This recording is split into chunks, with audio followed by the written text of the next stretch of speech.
মাননীয় স্পিকার, রাষ্ট্রপতির উপর ধন্যবাদ জ্ঞাপন বক্তব্য। রাষ্ট্রপতির বক্তব্য আমি শুনিও নাই, পড়িও নাই, এবং সেই বক্তব্য দেওয়ার সুযোগ করে দেওয়াকে আমরা প্রত্যাখ্যান জানিয়েছিলাম। আমরা খুব স্পষ্টভাবে বলেছিলাম যে এই রাষ্ট্রপতি অপসারণ প্রয়োজন, তাকে গ্রেফতার করা প্রয়োজন। এই রাষ্ট্রপতির আর কোনো অধিকার নেই বঙ্গভবনে থাকার, এইখানে এসে বক্তব্য দেওয়ার।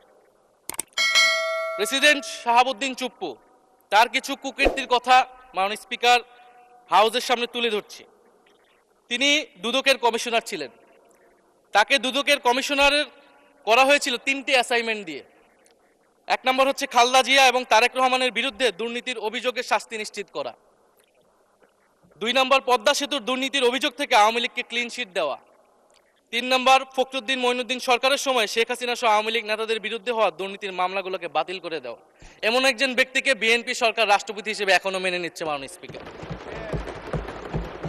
আরেকটি ঘটনা বলি, 2009 সালে শেখ হাসিনার ক্যাঙ্গারু আদালতের নির্দেশে এই শাহাবুদ্দিন চুপ্পুর নেতৃত্বে 3 সদস্যের judicial inquiry commission on minority torture in 2001 করেছিল শেখ হাসিনার ক্যাঙ্গারু কোর্ট।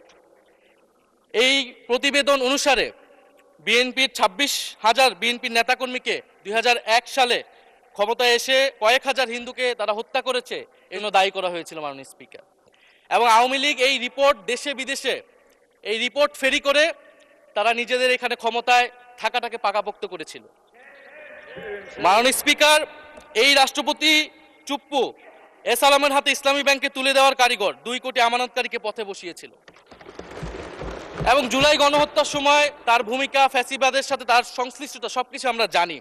আমাদের দুর্ভাগ্য, এই দুর্নীতিবাজ, অপদার্থ, মিথ্যুক, গণহত্যার দোষর এখনো বাংলাদেশের রাষ্ট্রপতি। একটা আলোচনা কয়েকবার এসেছে যে রাষ্ট্রপতির অধীনে কেন শপথ নিয়েছি আমরা বলতে এখানে ব্যক্তিগতভাবে আমার কথাই বলেছে, কারণ আমি এখানে শপথ নিয়েছিলাম। তো মাননীয় স্পিকার, সেই সময়ের প্রেক্ষাপট আর এখনকার প্রেক্ষাপট কি এক? জুলাই গণ অভ্যুত্থানের পরে 5ই আগস্টের পরে আমাদের সামনে 2টা অপশন ছিল। আমরা বলেছিলাম জাতীয় সরকার করতে হবে, সেই জাতীয় সরকারের প্রস্তাব বিএনপি নাকচ করে দিয়েছে। আমাদের সামনে আরেকটা অপশন ছিল ক্ষমতা আর্মির হাতে তুলে দেওয়া। যদি আমরা সেই দিকে আগাতাম, আজকে তারা এখানে বসতে পারতেন কিনা মাননীয় স্পিকার, সেটা সন্দেহ আছে। দেশের স্বার্থে, দেশের স্থিতিশীলার স্বার্থে আমরা সেই সময় সরকারে গিয়েছিলাম, আমরা শপথ নিয়েছিলাম। কিন্তু বৈষম্যবিরোধী ছাত্র আন্দোলন খুব স্পষ্টভাবে 2024 সালে কিন্তু এই রাষ্ট্রপতির অপসারণ চেয়েছিল।